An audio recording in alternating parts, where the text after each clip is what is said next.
Hello and welcome to India Today SoSouth. I'm Gautam Shankar. 2 years ago, Congress leader Rahul Gandhi had thrown a challenge to the BJP.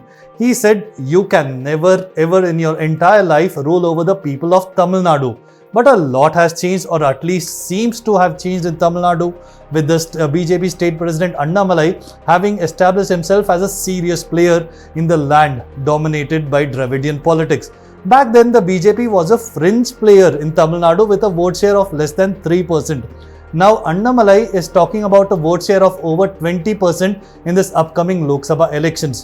He has stitched up alliances with several regional parties and will himself be entering the fray, with him contesting from Lok Sabha, the Coimbatore Lok Sabha seat.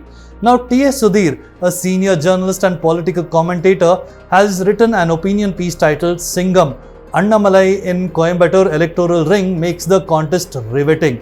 Let me just read out some interesting excerpts from this, and we will soon be having a chat with Sudhir himself about why he feels the battle for Coimbatore will be a riveting one this time around. Excerpt 1. What gives this textile town contest a unique flavor is that two of the candidates, K. Annamalai and Singai Ramachandran of AIADMK, are cut from the same cloth. Here, he talks about how the BJP and AIADMK candidates have had similar academic backgrounds but chose different political parties. Ramachandran also threw down the gauntlet on X, saying, "I'm waiting," in an apparent challenge to Annamalai. Now, coming to excerpt 2, the DMK has decided to make it a tough fight by not allotting the seat to CPM like it did in 2019, and has instead fielded its own candidate Ganapati Rajkumar, who is also the former mayor of Coimbatore. Excerpt 3. Coimbatore also is home to a large North Indian workforce that is employed in the textile mills. This community gives the BJP heft at the EVM. Alright, so this is a brief context of all the points that we will be discussing. So let's now go over to T.S. Sudhir to discuss these points in detail. Thank you for joining us on India Today SoSouth, sir. Thank you, Gautam. Yeah. So first off, you talk about how the two candidates, Annamalai and ADMK's, we have Singai Ramchandran, who are basically cut from the same cloth. But while we are going to discuss about their personalities, how do you see this battle really panning out? Will it be BJP and ADMK, or ADMK and DMK, or a proper triangular contest? What do you see really happening in Coimbatore this time? Well, on paper, Gautam, obviously it is a triangular contest because all three parties are equally strong. DMK is the ruling party in the state, BJP is the ruling party at the center, and AIADMK strength really lies in the western part of Tamil Nadu, and Coimbatore is really at the heart of the entire Congo belt. And they have a heavyweight politician like SP Velumani, who hails from Coimbatore district, and he has always been seen as a strongman as far as Coimbatore and the western part of Tamil Nadu, along with Edappadi Palaniswamy, is concerned. So this is an election actually not so much between Annamalai and Singai Ramachandran. Singai Ramachandran, in fact, even in his speeches, has been making very clear that it is Velumani Anna who has actually decided that I will be the candidate from Coimbatore. So his success or failure largely depends on what SP Velumani decides to do. And if you recall, in the 2021 election, even though the AIADMK fortress pretty much crumbled in other parts of Tamil Nadu, they held their own as far as the western part of Tamil Nadu was concerned, winning more than half their seats from this western Kongu belt itself. So Velumani is a strong man. He was the municipal administration minister during the previous AIADMK government. And if the AIADMK does not manage to win this time, it will be seen as much as Velumani's defeat as it is for the entire AIADMK. You spoke about whether it is a straight contest or a triangular contest. Now, this election in Coimbatore, I see as a personality-driven contest. Before the nominations, the dates of the elections were announced during his yatra, padyatra. I mean, during his yatra that Annamalai had taken out. He was speaking in terms of, because he has to campaign in the entire state, so he does not want to be confined to a particular constituency and become a candidate. So the thought was that perhaps Annamalai is running away from a fight. But now, by deciding that he is going to be fighting from Coimbatore, which I believe was the Prime Minister's own personal decision, Annamalai has made it a very personality-driven contest. So if the DMK and the AIADMK attack Annamalai, it is going to be Annamalai versus the rest, and that will really work to the advantage of Annamalai. I personally see that this is a contest much more between the BJP and the AIDMK, because the DMK, yes, it decided not to give the ticket to the CPM, but they could have chosen a more heavyweight politician, is the view from people in Coimbatore who understand the politics, the local politics of Coimbatore. They would have preferred someone much more heavyweight than Ganapati Rajkumar, who was with the AIDMK till about 4 or 5 years ago and then shifted to the DMK. In fact, I was told that his PhD thesis is actually on Jayalalitha, and now he's fighting on behalf of the DMK. Right. So the what I really want to know here is who stands to gain more and who stands to lose more here. If it does happen to be a personality contest, because it is also a litmus test for Edupadi Palaniswamy, isn't it? Given that the region has a significant Gaunda population, if they really decide to go with BJP, would this be game over? Would this really help the start of BJP's domination, or in a sense, being an alternate to Dravidian politics in Tamil Nadu? A couple of points here. You mentioned about the Gounder part of it. Well, both Annamalai and Edapadi Palaniswamy hail from the same community. So in that sense, it's even Stevens. Now, the AIDMK has a point to score as far as Annamalai is concerned, because it was largely because of Annamalai that AIDMK decided to quit the NDA, because of Annamalai's pronouncements on Annadurai, etc., which kind of hit a raw nerve. And then they decided that they will not be part of the NDA. So they would not want Annamalai to succeed at any cost. In fact, which is why it is leading to a whole lot of conspiracy theories, whether the two Dravidian parties will come together. Will there be some kind of an arrangement between the two Dravidian parties just to ensure that Annamalai does not succeed? Of course, I must say, these are all conspiracy theories, and they are dime a dozen in the Tamil Nadu political theater right now. But what has happened is that Annamalai's entry has polarized the election. You could be either for Annamalai, and Annamalai has his own kind of fan following, pan Tamil Nadu. He has emerged as a person thanks to his oratory, thanks to his articulation skills in different languages, both Tamil and English. So he's able to articulate himself that much better. And now he's reaching out to specific population segments in Coimbatore. For instance, he addressed a meeting of CREDAI where he spoke to the real estate sector. He has promised to get the Narcotics Bureau office in Coimbatore. He has been saying that instead of having to request a Nirmala Sitharaman or a Piyush Goyal to come down to Coimbatore and address the issues of Coimbatore, it would be much better to have a member of parliament who can actually get things done. The point really being made is that there is really no point getting a CPM MP in the past, or a DMK or an Anna DMK, none of who are in a position to form the government on their own in Delhi. And that is going to be the trump card as far as Annamalai is concerned. His equation with the Prime Minister, the entire BJP narrative of Abki Baar 400 Par, which kind of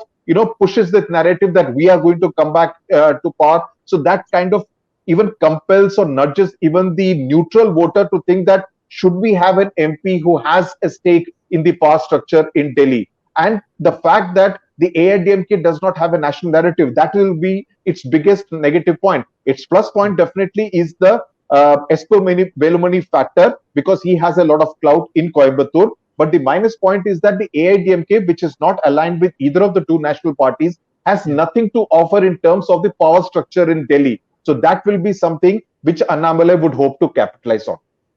All right. Now, what will the BJP really be looking to capitalize on in terms of Annamalai? Will they really be looking to capture his Gaunda community? Will they be playing the Gaunda community card, or will they actually play out on his clean image, given that he has this impressive record as a policeman, to strike a chord with the youngsters in the constituency?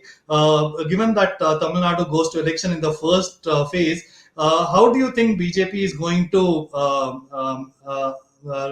manage their elections here in in the Coimbatore Lok Sabha seat? What do you see really the kind of card that they're going to play with Annamalai? Because we talked about the caste card. That is quite obvious. Now he's had his Padayatra, he's had a lot of momentum, and he also has this social media hype that is happening. But will all of this convert to votes? Because from what we are gathering as well from the BJP survey, that ground survey that has been done, he could gain up to 18% of the vote share. Now, how much can they really gain in the last leg of the campaigning that is left here?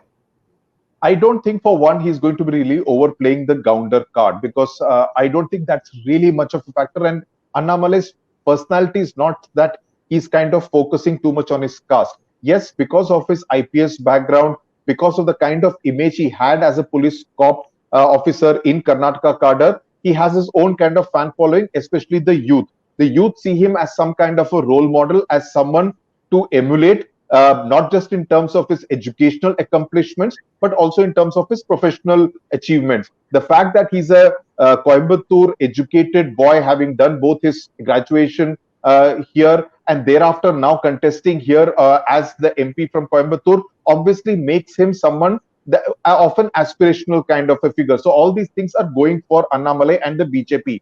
The big minus for the BJP would be in terms of the local ground level cadre. How much of it can they really deploy in Coimbatore per se? And that's where they would come into direct competition with the AIADMK.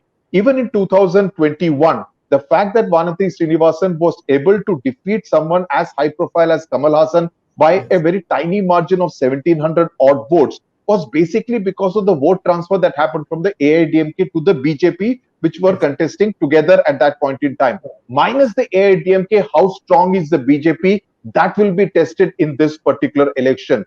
And if it does not manage to win in Coimbatore, it would show up Annamalai and the rest of the BJP in Tamil Nadu as a bit of a paper tiger that is very strong on social media, that is very strong on hype, but it is not able to match it in terms of booth level management, in terms of actual votes being transferred from the crowds to actual votes on the EVM. So this will be a test, because they are already talking about 2026 is going to be the BJP, because they are fed up of the two Dravidian parties. But in the 2026, this time the AIADMK may not be able to score as huge a success as even the 2021 assembly elections, because as I said, they don't have a national narrative. But come 2026, AIADMK will be the one which will be seen as an alternative to the DMK and not necessarily the BJP. For BJP, it is important that they do well, not just in Coimbatore, but in many other constituencies in Tamil Nadu this time, for it to be taken seriously as a challenger, to make it a triangular contest in 2026 in the real sense of the word. So Lok Sabha elections is not so much of a test for the AIADMK as it is for the BJP. The DMK, of course, since it won 38 seats to just one seat for the NDA in 2019, it would be seen, I mean, anything less than that would be seen as a demotion of sorts for the entire DMK and the entire India alliance. All right. So, as you mentioned that the BJP might be playing the longer game, concentrating on 2026 elections. Now, do you see the Saffron Party here sort of looking at attempting a social engineering method, the kind that has been already implemented in Uttar Pradesh a few decades ago? Do you see this sort of strategy here as well, bringing together communities that are felt marginalized by the ruling class in Tamil Nadu? Is that the kind of strategy that the BJP is really looking at here, according to you?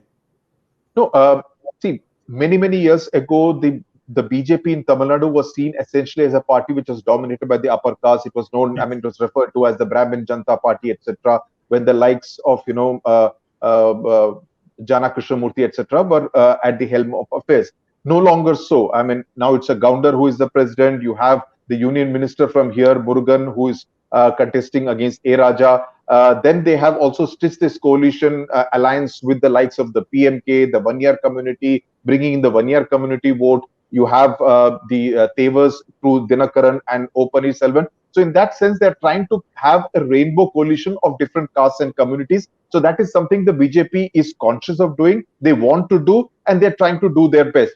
Their main challenge is how to kind of overcome this entire impression of being a Hindutva kind of a party. That's what is their major challenge, which is why you see the Prime Minister's speeches being translated using AI into Tamil, ensuring that that reaches the nook and corner of Tamil Nadu. So they are trying to use both their trump cards, which is Narendra Modi and Annamalai, to the maximum extent possible, so that they are able to emerge as an alternative, because they have seen the experiment of people like Kamal Hassan, where they really did nothing much of note beyond one election. So the BJP is a work in progress. Annamalai is a work in progress. It's a long-term plan. I don't see them kind of doing much even in 2026, but it's going to be a much longer game plan, because frankly speaking, even in terms of winning candidates, they really do not have people with winning potential, which is why the PMK, which was bargaining simultaneously with the AIADMK and was asking them for 7 Lok Sabha seats,